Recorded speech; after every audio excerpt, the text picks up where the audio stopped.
¿Sabías que la primera película en la historia en tener una secuela salió en 1915?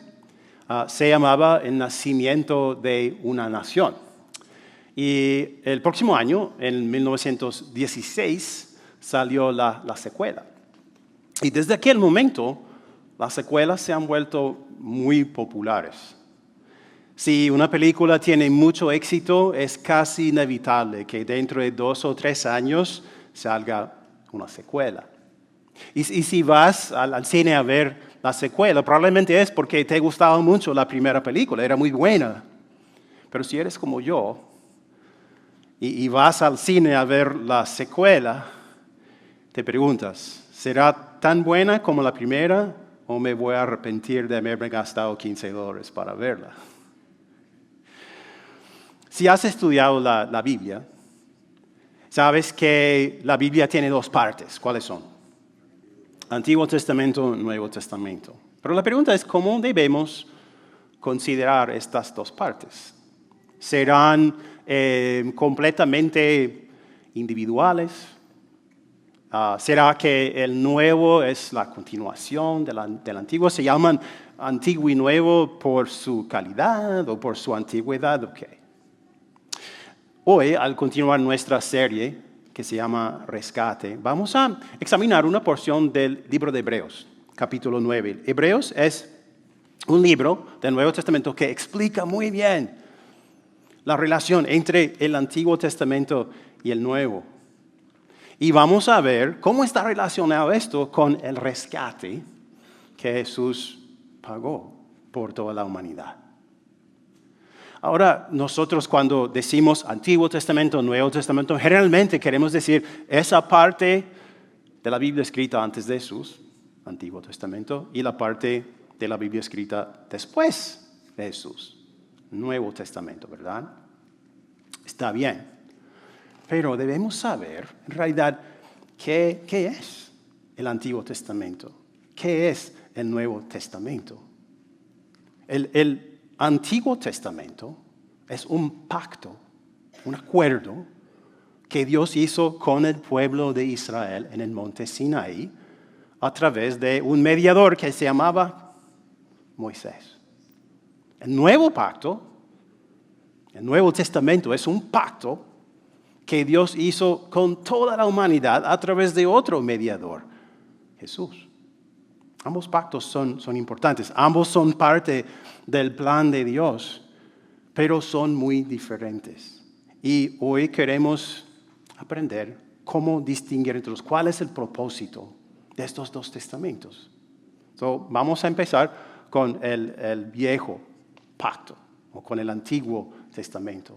Cuando el Señor liberó a Israel de la esclavitud en Egipto, los llevó a un monte al monte Sinaí, y ahí hizo el antiguo pacto con ellos por medio de Moisés.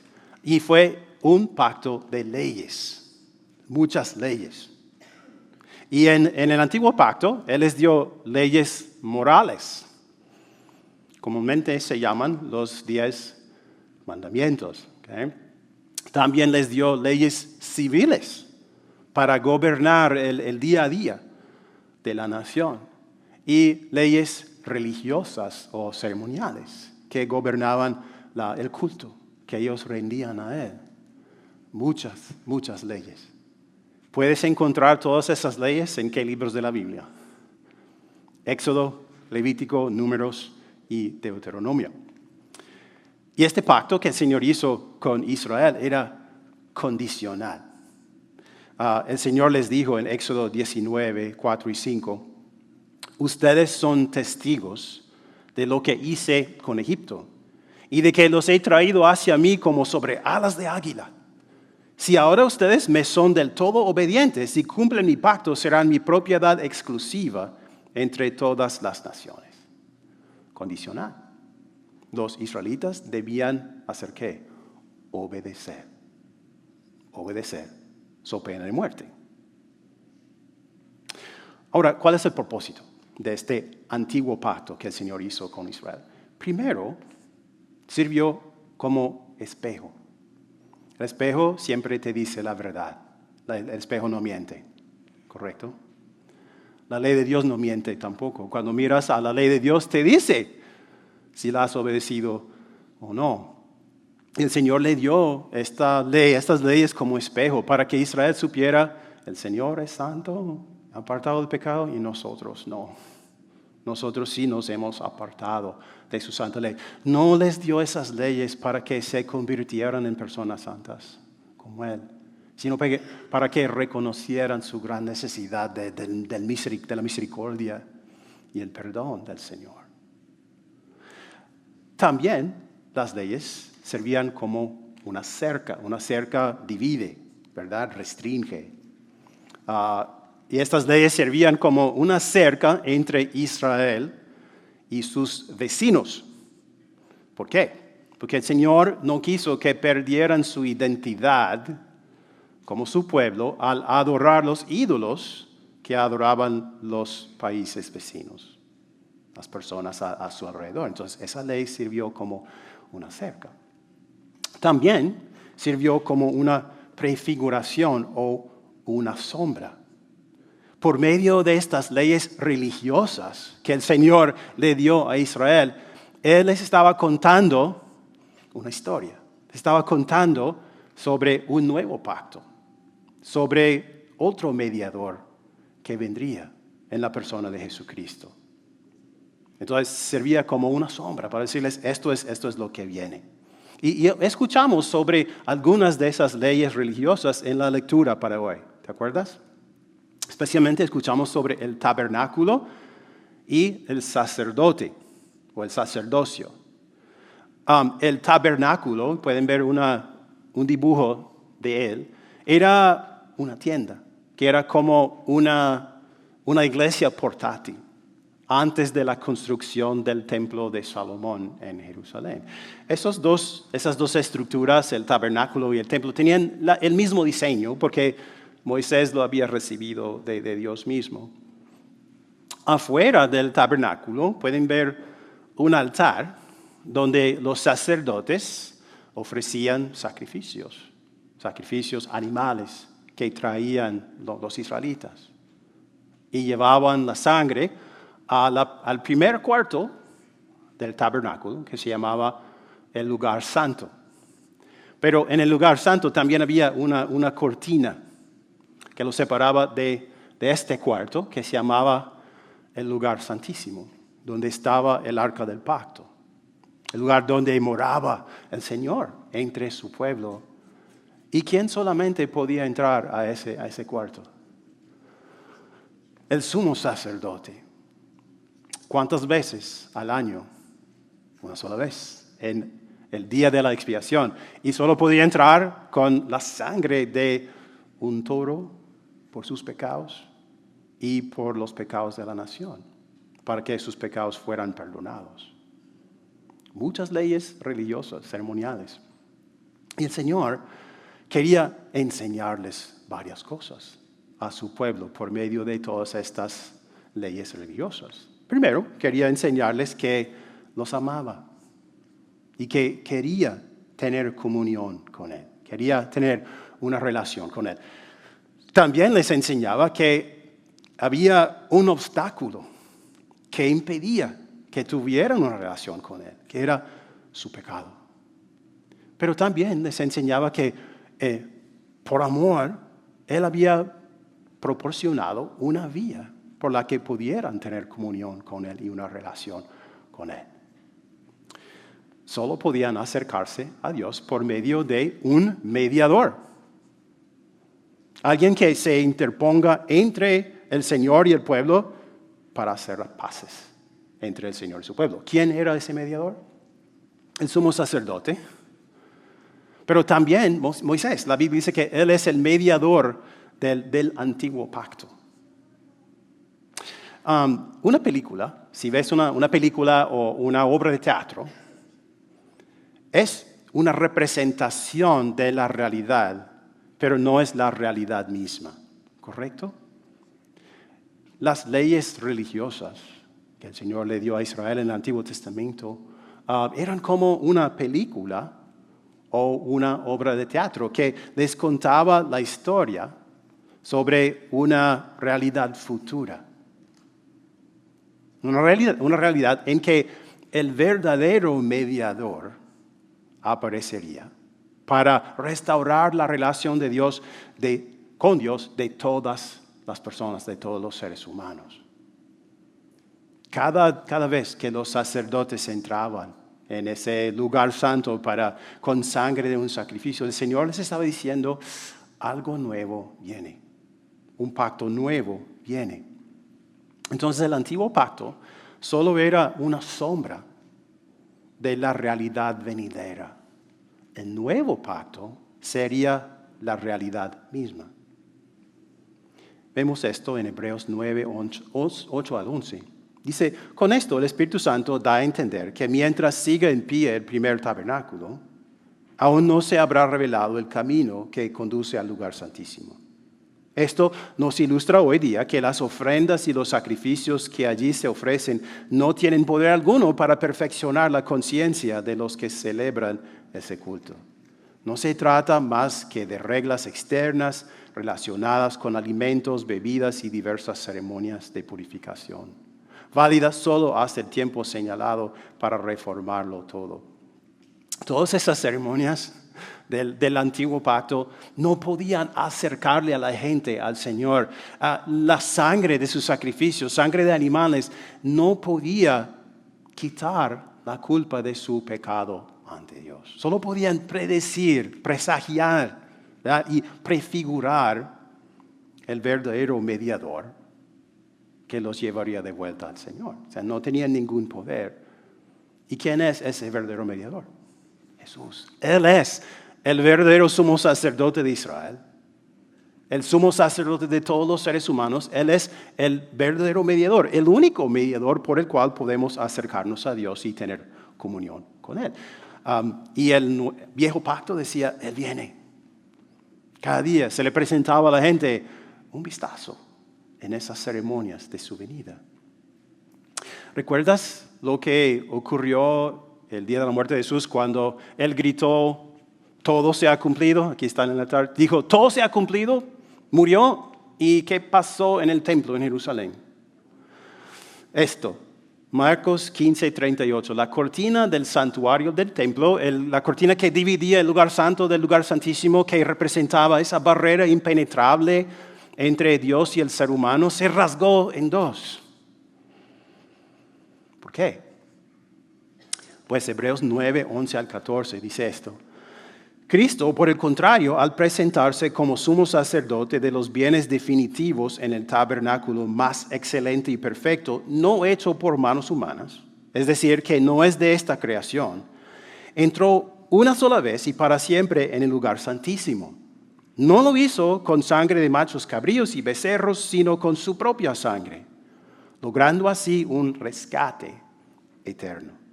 La sangre de machos cabríos y de toros y las cenizas de una novilla rociadas sobre personas impuras las santifican de modo que quedan limpias por fuera. Si esto es así, ¿cuánto más la sangre de Cristo, quien por medio del Espíritu Eterno se ofreció sin mancha a Dios, purificará nuestra conciencia de las obras que conducen a la muerte, a fin de que sirvamos al Dios viviente? Esa sangre de los animales que los sacerdotes presentaban al Señor día tras día, mes tras mes, año tras año, solo podían purificar ritualmente, simbólicamente al pueblo, pero realmente no. La única sangre que podía hacer eso era la sangre de Jesús. Y Él entró no en un santuario hecho por manos humanas, sino en el verdadero santuario, en el verdadero y perfecto tabernáculo, o sea, en la presencia de su Padre Celestial en el cielo. Y entró con su propia sangre, como el rescate por los pecados de todos. ¿Y por qué sangre? Bueno, porque la sangre representa la muerte. ¿Y qué dice la Biblia? La paga del pecado es muerte. Pecas, mueres. Jesús no pecó, pero murió. ¿Por qué? Porque cargaba con nuestro pecado, con tu pecado. Porque el pecado nuestro nos hace culpables ante Dios. La culpa es real y no debemos ignorarla o negarla o tratar de suprimirla. Y podemos sentirnos culpables por muchas razones. Podemos sentirnos culpables por ejemplo, las relaciones humanas personales que hemos destruido o dañado a causa de nuestro egoísmo. Remordimiento por años perdidos haciendo cosas que no valen nada, ¿verdad? Nuestra indiferencia hacia Dios y su palabra, nuestra indiferencia hacia nuestro prójimo y sus necesidades y sus sufrimientos.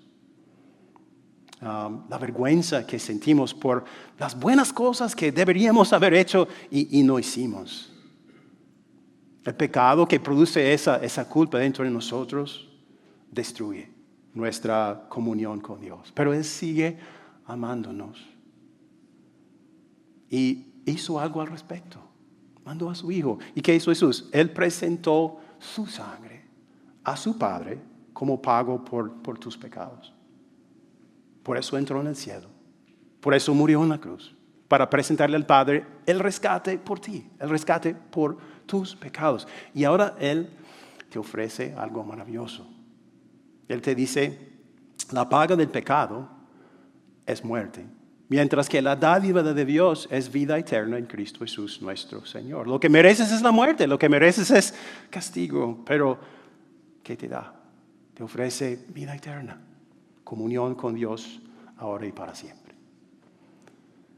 El Nuevo Testamento es el cumplimiento, el nuevo pacto, es el cumplimiento del antiguo pacto. Y es infinitamente mejor, porque nos ofrece y nos da lo que el antiguo pacto solamente pudo prefigurar y simbolizar. Seguimos con el versículo 15. Por eso, Cristo es mediador de un nuevo pacto, para que los llamados reciban la herencia eterna prometida, ahora que Él ha muerto para liberarlos de los pecados cometidos bajo el primer pacto. En el caso de un testamento, es necesario constatar la muerte del testador, pues un testamento solo adquiere validez cuando el testador muere y no entra en vigor mientras vive. De ahí que ni siquiera el primer pacto se haya establecido sin sangre. Después de promulgar todos los mandamientos de la ley a todo el pueblo, Moisés tomó la sangre de los becerros junto con agua, lana escarlata y ramas de hisopo y roció el libro de la ley y a todo el pueblo diciendo, esta es la sangre del pacto que Dios ha mandado que ustedes cumplan. De la misma manera roció con la sangre el tabernáculo y todos los objetos que se usaban en el culto. De hecho, la ley exige que casi todo sea purificado con sangre, pues sin derramamiento de sangre no hay perdón. Entonces, ¿cómo ratificó Moisés ese viejo pacto? Con sangre, ¿verdad? La mezcló con agua y la roció al pueblo de Israel con esa sangre. Un poco asqueroso, ¿verdad? Gracias a Dios no tenemos que hacer eso hoy en día. Roció al pueblo, roció al libro de la ley, roció el tabernáculo y todas las cosas que se usaban para el culto. Y les dijo esto, esta es la sangre del pacto que Dios ha mandado que ustedes cumplan. Recuerden, el viejo pacto era un pacto de ley, condicional, debían obedecerlo. Pero ¿qué hizo Jesús la noche antes de su muerte? En Lucas 22 leemos esto. También tomó pan y después de dar gracias lo partió, se lo dio a ellos y dijo, este pan es mi cuerpo entregado por ustedes. Hagan esto en memoria de mí. De la misma manera tomó la copa después de la cena y dijo, esta copa es el nuevo pacto en mi sangre que es derramada por ustedes. El viejo pacto, condicional. Lo obedeces, so pena de castigo. El nuevo pacto es incondicional. Jesús hizo todo. Por su vida, por su muerte. Y te lo ofrece a ti sin costo. Te ofrece perdón, paz con Dios, comunión con Él ahora y para siempre. Una gran diferencia, ¿no? inmensa. Entonces podemos decir que Jesús es nuestro hermano de sangre. Era el tema del sermón de hoy. ¿Por qué? Porque Él se hizo un verdadero ser humano y se sacrificó, ofreció su santa sangre al Señor como rescate por tus pecados, por mis pecados. Y ahora por la fe en Él somos miembros de su familia. Para siempre. Hermano de sangre. Ahora, ese perdón estaba disponible también para los que vivían bajo el viejo pacto. Porque se recibe por la fe, confiando en Jesús. Jesús no había nacido todavía, pero ellos tenían la promesa de que Él venía. Y cada día cuando presenciaban los sacrificios, las acciones de los sacerdotes, pueden decir, va a llegar ese Salvador. Y cuando creían en Él, recibían por medio de esa fe el perdón de sus pecados. Algunos de ustedes conocen al pastor Carl. ¿Quién conoce al pastor Carl? El pastor que fundó este ministerio. ¿Okay? Hay muchas personas que lo conocen. Un día, él me dijo esto. Me dijo que un señor le dijo, pastor, yo he asistido a iglesias que me decían qué debía hacer para ser perdonado. También he asistido a iglesias que me decían qué debía dejar de hacer para ser perdonado. Pero esta iglesia es diferente. Muchas personas piensan equivocadamente, erróneamente, que la vida cristiana se trata de eso, de hacer ciertas cosas y de abstenerse de hacer ciertas cosas para que Dios nos perdone, para que nos ame. Y no es correcto. El problema es que si tú te basas en una religión de leyes y reglamentos, nunca podrás ser reconciliado con Dios. Imposible. Bajo el antiguo pacto, esas leyes no pudieron acercarles a Dios o perdonar sus pecados. Solo pudieron señalar al verdadero mediador, sumo sacerdote, Jesucristo. Y solo por medio de Él tenían perdón y reconciliación con Dios. Y en esto consiste el verdadero cristianismo, confiar en Jesús, confiar en que Él hizo todo para salvarme, confiar en que Él me ofrece sin costo y sin condiciones perdón, paz con Dios y una herencia eterna en el cielo. El verdadero cristianismo te libra de culpa, no te agrega más culpa, te libra de la culpa y te da libertad para servir a Dios sin miedo. Lo que hacemos como cristianos no son cosas que debamos hacer para que Dios nos ame. Las hacemos porque Dios nos ama. Porque mandó a su Hijo y Él pagó nuestro rescate.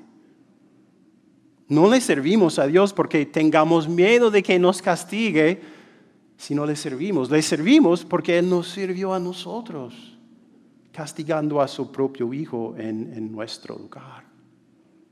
Cuando venimos aquí a los servicios dominicales, a servicios especiales, miércoles de ceniza o Navidad, no venimos aquí para obtener o ganarnos el amor, el perdón o el favor de Dios. Venimos aquí porque ya tenemos esas cosas, por la gracia del Señor, mediante la fe en Jesús. Ya tenemos esas cosas. Venimos aquí y lo que hacemos aquí, las ceremonias que hacemos, ¿cuál es el propósito? Recordarnos lo que hizo Jesús por nosotros. Recordarnos quiénes somos y qué ha hecho Jesús por nosotros. Recordar qué merecemos y recordar y aferrarnos al perdón que Jesús ganó por todos nosotros. Entonces, en resumen, creo que podríamos decir que el antiguo pacto fue ratificado con la sangre de animales. El nuevo pacto fue ratificado con la sangre de Cristo. El antiguo pacto fue condicional, requería obediencia y amenazaba castigo. El nuevo pacto es incondicional. Sus beneficios se reciben simplemente confiando en Jesús. El antiguo pacto no podía salvar a nadie. El nuevo pacto salva a todos los que creen en Jesús. El antiguo pacto fue temporal, hasta la venida de Jesús, pero el nuevo pacto es eterno. Y los que creen en Jesús reciben sus beneficios eternamente. Así que supongo que podríamos decir que si la historia del gran amor de Dios por nosotros, por la humanidad, fuera una película, el Antiguo Testamento sería la primera parte y el Nuevo Testamento sería la secuela. Pero raras veces he visto una secuela que haya sido mejor que la película original. Y en este caso, sin duda, la secuela es mejor que la película original. Amén. Amén. Que el Señor los bendiga en su conocimiento, en su estudio de la palabra, para que su fe crezca y tengan en sus corazones esa fe salvadora solo en Cristo, nuestro sumo sacerdote y mediador. Amén.